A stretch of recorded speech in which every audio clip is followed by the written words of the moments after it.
Muhammadun basyarun wa laysa kal basyari bal huwa kal yakudi wa bainakal hajari. Sifat marah dan senangnya Rasulullah sallallahu alaihi wasallam.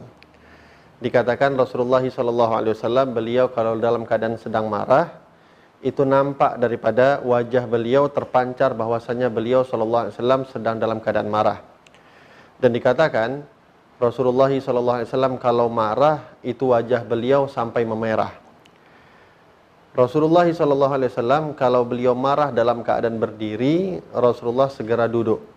Dan kalau Rasulullah sallallahu alaihi wasallam marah dalam keadaan beliau sedang duduk, Rasulullah segera berbaring, maka sesaat langsung hilang marahnya Rasulullah sallallahu alaihi wasallam tersebut. Dan dikatakan ketika Rasulullah sallallahu alaihi wasallam itu sedang dalam keadaan marah, biasanya tidak ada satu orang pun yang dapat menenangkan kemarahan Rasulullah kecuali Sayyidina Ali bin Abi Thalib. Juga dikatakan Rasulullah ini adalah orang yang sangat sulit untuk marah. Akan tetapi kalau beliau marah, beliau cepat reda kemarahannya. Pernah diceritakan satu kali Rasulullah SAW itu berselisih pendapat dengan istri beliau Sayyidah Aisyah. Mereka berselisih pendapat sehingga agak bertengkar, Rasulullah mulai marah, tidak dapat jalan temu. Akhirnya Rasulullah SAW memerintahkan kepada Aisyah untuk mencari orang ketiga yang mendamaikan perselisihan mereka berdua. Sehingga Sayyidah Aisyah memanggil ayah beliau yaitu Abu Bakar As-Siddiq. Datang Abu Bakar ke rumah Rasulullah SAW menjadi perantara hakim antara Rasulullah dan Aisyah. Ketika Rasulullah SAW berkata kepada Abu Bakar, biarlah Aisyah terlebih dahulu yang menyampaikan keluhannya.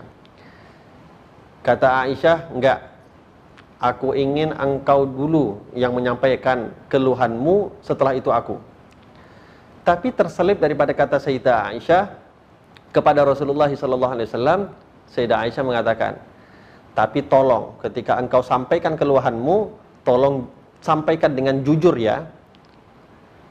Sayyidina Abu Bakar As-Siddiq ketika itu mendengar ucapan yang disampaikan oleh Aisyah, marahnya luar biasa kepada Aisyah sampai dikatakan Sayyidina Abu Bakar As-Siddiq hampir mengangkat tangan beliau ingin menampar Sayyidah Aisyah.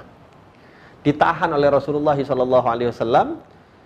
Kata Rasulullah, aku perintahkan engkau untuk ke sini agar menjadi hakim, bukan malah memukuli anakmu. Sayyidina Abu Bakar berkata kepada Aisyah, ya Aisyah, emang sejak kapan Rasulullah SAW pernah berkata dusta? Bukankah apapun yang dia sampaikan itu adalah kebenaran? Kenapa engkau berani mengatakan, engkau berani mewanti-wanti agar Rasulullah tidak berkata dusta? Sehingga dikatakan tak selesai permasalahan, Sayyidina Abu Bakar As-Siddiq segera keluar. Di sore harinya Rasulullah SAW sudah damai dengan Sayyidah Aisyah, berjalan di luar rumah melihat Sayyidina Abu Bakar. Sayyidina Abu Bakar masih dalam keadaan marah, Rasulullah sudah hilang kemarahannya. Cepatnya Rasulullah SAW kalau marah, redanya pun cepat. Dan dikatakan, kalaupun Rasulullah SAW itu marah, marahnya beliau karena Allah Subhanahu Wa Taala. Beliau tidak pernah marah karena diri beliau.